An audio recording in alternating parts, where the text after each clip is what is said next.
صحیح بخاری میں حدیث ہے، نبی علیہ السلام فرماتے ہیں میں نے خواب میں دیکھا کہ میں نے یوں تلوار لہرائی ہے تو اس کا اگلا حصہ ٹوٹ گیا،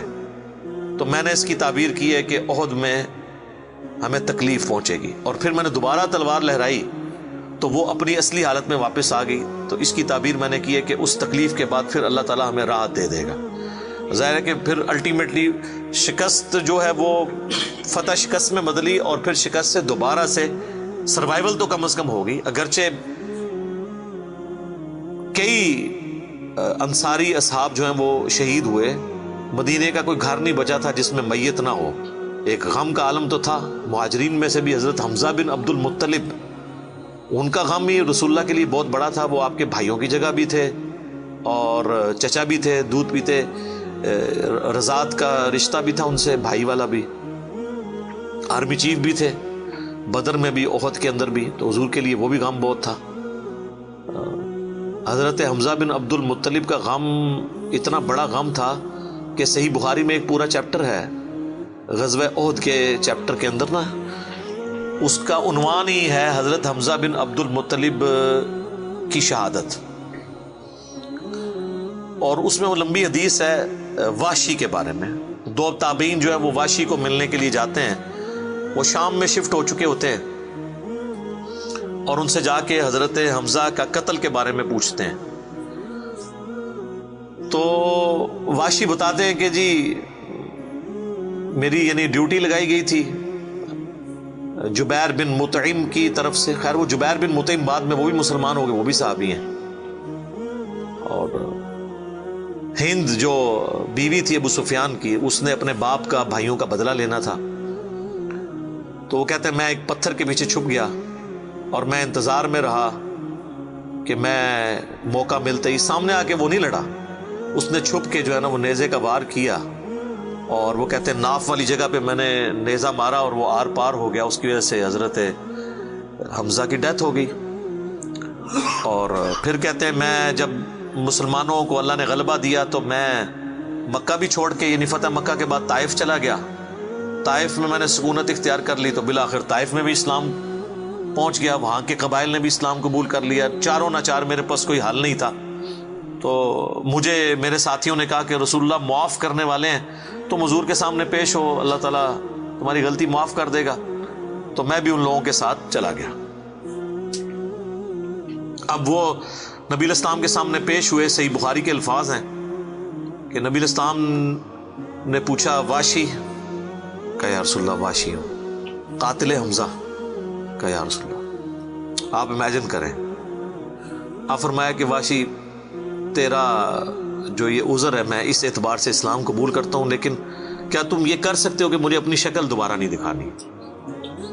اچھا یہ حضور کا ہی حوصلہ تھا، ادروائز تو اس کا گاٹا اترنا چاہیے تھا، ٹھیک ہے، کیونکہ اب جب کہ غلبہ اسلام کا ہو گیا اس کے بعد اسلام قبول کرنا، لیکن حضور کی شفقت تھی۔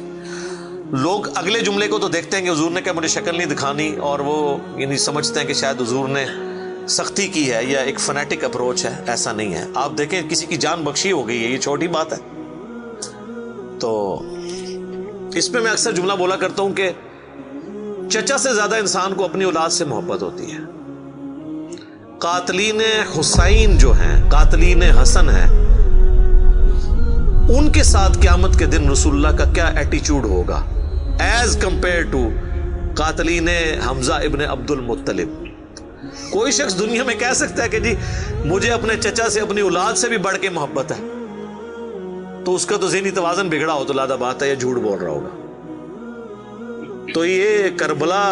جو ہے یہ کوئی چھوٹی چیز نہیں میرے بھائیوں، اور اس سے یہ بھی پتہ چلا کہ غم کبھی بھی ہلکا نہیں ہوتا۔ فتح مکہ کے بھی بعد کی یہ بات ہے، یعنی حضرت حمزہ کی شہادت کو کم از کم 5 سال تو گزر چکے تھے۔ 3 ہجری میں غزوہ احد ہوئی ہے اور 8 ہجری میں فتح مکہ، اس کے بھی بعد کا واقعہ ہے یہ، 8 کا بھی ہو سکتا ہے 9 کا بھی، چلو کم از کم بھی 5 سال۔ کسی نے حضور کو مشورہ نہیں دیا کہ سوگ تو 3 دن تک ہوتا ہے، لیکن یہ سوگ حمزہ نہیں تھا، یہ غم حمزہ تھا۔ ہم اختلاف کرتے ہیں سوگ حسین سے، غم حسین تو قیامت تک جاری رہے گا، جس میں یہ پیٹنے والا ماتم والا معاملہ نہ ہو، بلکہ حسین علیہ السلام کی اس دعوت کو یاد کیا جائے۔ خیر حضرت وحشی کہتے ہیں، ظاہر ہم تو ان کا احترام سے نام لیں گے، صحابی تو ہیں، وہ کہتے ہیں کہ مجھے پوری زندگی اس بات کا غم تھا اور میں اللہ سے دعا کرتا تھا کہ اللہ مجھ سے نہ کوئی بڑا کام کروانا ہے۔ تو بخاری کے الفاظ ہیں، وہ کہتے ہیں جب مسیلمہ کذاب نے دعوی نبوت کیا تو میں نے اللہ سے دعا مانگی کہ اللہ میں نے اسلام کے سب سے بہترین شخص کو قتل کیا تھا، یعنی حمزہ کو، اس میں کوئی شک نہیں ہے، میرا تو اجتہاد ہے،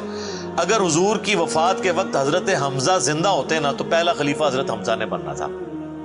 کیونکہ خلفائے راشدین جب موجود تھے، جب تک خلیفہ راشد نہیں وہ بنے تھے ابو بکر، عمر، عثمان و علی، ان کی موجودگی میں بھی حضور نے اپنا آرمی چیف حضرت حمزہ کو بنایا ہوا تھا۔ بدر میں حضرت ابو بکر، عمر، عثمان و علی میں سے تو کوئی نہیں تھا حضور کی طرف سے آرمی چیف، یا حضور ظاہر ہے حضور علیہ السلام کو تو میدان جنگ میں وہ نہیں آنے دیتے تھے، خیمہ پیچھے لگاتے تھے۔ احد میں تو چونکہ کافر آپ کے خیمے تک پہنچ گئے نا، اس لیے پھر آپ کو فرنٹ سے لیڈ کرنا پڑا، ادروائز بدر و احد میں آپ خود آگے جا کے نہیں لڑے۔ اور حنین کے موقع پر بھی 12,000 کا لشکر تھا اور صرف 80 بندے رہ گئے تھے، صحیح بخاری میں آتا ہے 12,000 میں سے، اور حضور اکیلے آگے جا رہے ہیں۔ اور پھر آپ کی دلیری کی وجہ سے آپ نے، بخاری کے الفاظ ہیں، آپ نے زمین سے یوں مٹھی بھری مٹی کی اور یوں کافروں کی طرف بھیجی، اور قرآن میں اس کا ذکر ہے وَمَا رَمَيْتَ إِذْ رَمَيْتَ وَلَكِنَّ اللَّهَ رَمَىٰ، اے نبی جب تم نے وہ کنکریاں پھینکی تھی وہ تم نے تو نہیں پھینکی تھی، وہ تو اللہ نے پھینکی تھی، بس وہ مبارک ہاتھوں کی برکت تھی۔ جب آپ نے یوں مٹی پھینکی تو سامنے جو قبیلہ حوازن کے لوگ جن کے تیروں کا مقابلہ کوئی نہیں کر سکتا تھا، ہر ایک کی آنکھ تک وہ کنکر پہنچا، وہ اندھے ہو گئے، اور حضور فرنٹ سے لیڈ کرتے ہوئے انا النبی لا کذب، میں نبی ہوں اس میں کوئی شک نہیں، میں عبد المطلب کا بیٹا ہوں اس میں کوئی شک نہیں، یہ آپ علیہ السلام یہ اشعار پڑھتے ہوئے آگے گئے۔ تو نبی صلی اللہ علیہ وآلہ وسلم کے لیے حمزہ ابن عبد المطلب کی بڑی اہمیت تھی۔ تو اب واشی کہتا ہے جب مسیلمہ کذاب نے دعوی نبوت کیا تو میں نے اللہ سے دعا مانگی۔ دیکھیں اللہ تعالیٰ سب کی دعائیں سننے والا ہے، اور میں نے کہا یا اللہ مجھے موقع دے، میں اسلام کے بہترین شخص کو میں نے قتل کیا ہے تو میں اسلام کے بدترین دشمن کو بھی میں ہی قتل کروں۔ دیکھیں اسلام کا بدترین دشمن وہی ہو سکتا ہے نا جس نے دعوی نبوت کیا ہو اور مسلمانوں کی جمعیت توڑ دی ہو اس وقت میں جب حضور کی ڈیتھ ہو چکی ہے، لیڈر جا چکا ہے،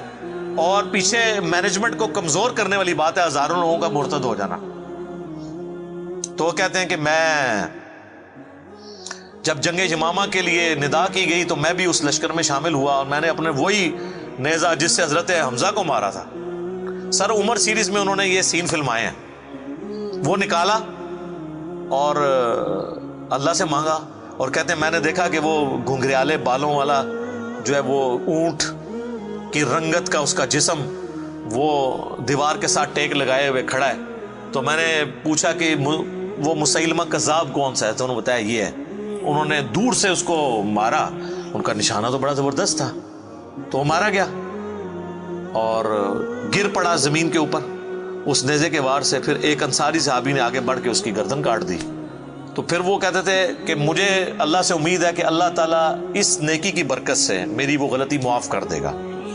ٹھیک ہے، ویسے تو اسلام لانا ہی غلطی معاف کر دیتا ہے، صحیح مسلم میں حدیث ہے کہ ایمان لانا پچھلے کے گناہوں کو معاف کر دیتا ہے، لیکن سر کچھ گناہ بہت بڑے لیول کے ہوتے ہیں،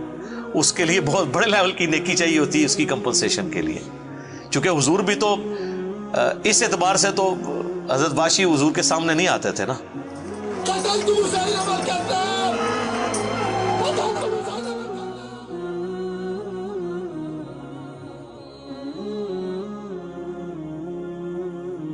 اور یہ کتنی بڑی ان کے لیے تکلیف دہ چیز تھی کہ جس نبی کا کلمہ پڑھا ہے وہ کہہ رہے ہیں مجھے شکل نہیں دکھانی۔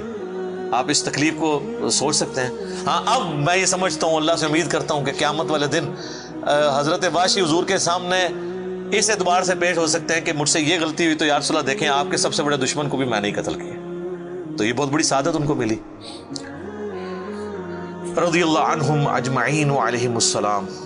صلاۃ بر محمد وآل محمد، اللہم صلی علی محمد وعلی آل محمد واصحابہ اجمعین الی یوم الدین۔